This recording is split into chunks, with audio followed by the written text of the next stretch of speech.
Hi everyone. Today we are going to see about another name of our Jesus Christ. Jesus, the light of the world. God sent a man, John the Baptist, to say about the light.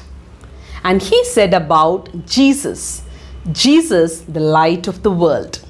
Jesus is the one true light that gives light to everyone.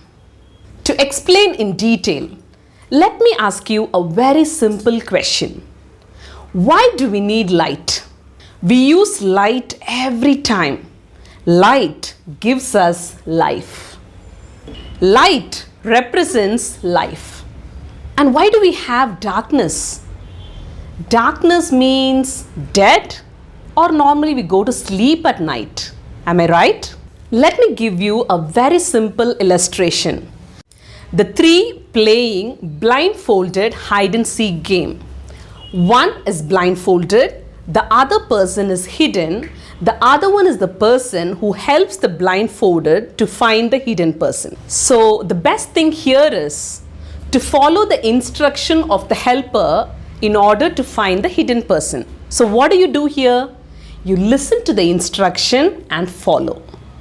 So the best thing you can remember is follow Jesus as he is the true light. If you read John 9:5, Jesus says, I am the light of the world. John states, God is light. Darkness is fearful. It is an unbelief, whereas light is faith. Jesus is light and Christ himself is light. Let's quickly see 5 aspects about this glorious light. The first aspect about light is purity. The light was in the world. Jesus was in the world. Light can never be defiled.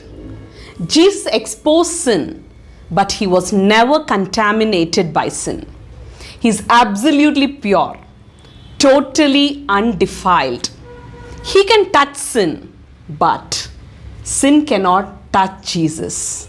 So the first point about light is uncorruptible purity. Number 2, the constant light. God never changes. He is constant forever. He is the light and he doesn't change. Hebrews 13:8 clearly states, Jesus Christ is the same yesterday, today and forever. Jesus is constant. He is the light. The light is constant. Number 3, victory in the light. There is a battle between the light and the darkness. The light is Christ and the darkness is the Lucifer, Satan, the father of night. Darkness is powerless.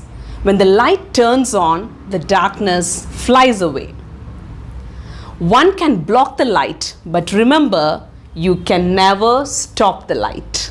Realize the power of light. Light gives you victory. The third point is light gives victory. Coming to the fourth point of light, the vitality of light. Light and life are inextricably interwoven. If you read John chapter 1 verse 4, in him was life, and that life was the light of all mankind. You cannot have life unless you have light.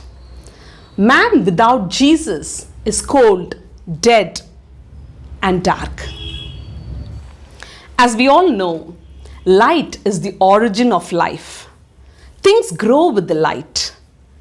When you are saved, light enters and life begins. So the point to remember with light is vitality. Coming to the fifth aspect of life, the glory of the light. Glory is the outshining of the light of God's grace and truth. It is the Shekinah, the glory of God. It is the light of God in Jesus. Jesus is the glory of God. He radiates the glory of the light. So the fifth aspect of light is the glory. Now, looking into the 5 aspects of light, Jesus is the light. And this light came into the world. Light was born in Bethlehem. His name is Jesus. He is the light. Open your heart and receive him. He will pull back the veil of darkness. Are you tired of living in darkness? Are you tired of having no direction? Then make Jesus Christ the Lord of your life today. Begin to follow him wholeheartedly. When you do this, a light will dawn in your life. A light that is powerful, so bright, the darkness cannot stand against it. Ephesians 5:8 says, walk as the children of light. Matthew 5:14, it says, you are the light. He has not only shown us the light, but he has made us the light if you are in faith. In Matthew 5:14, Jesus looked into his disciples and said, you are the light of the world. Friends, many people today are stumbling with no directions, no visions, and no protection. I'm not talking about the literal darkness. I am saying about the darkness and the emptiness that you experience without Christ in your life. Humanity is wrapped with darkness. Let's dispel the darkness in your life. Turn on the light of Christ. John states again very clearly, Jesus is the light. You and I are called as the disciples of Christ if you follow God. We are the followers of Christ and are called to shine in the darkness. It's time to wake up, friends. It's time to let his light in and banish every cloud of darkness in our life. Jesus Christ is the only light that can get you out of darkness. Jesus is the true light and we are his witness. Let's pray and thank God Jesus for being the light of the world. Dear God, thank you for sending Jesus into this world. We are thankful for having such a wonderful light among us. Thank you for the light that brings us love, joy, peace and hope. In Jesus' precious name we pray. Amen. Friends, remember, Jesus is the true light.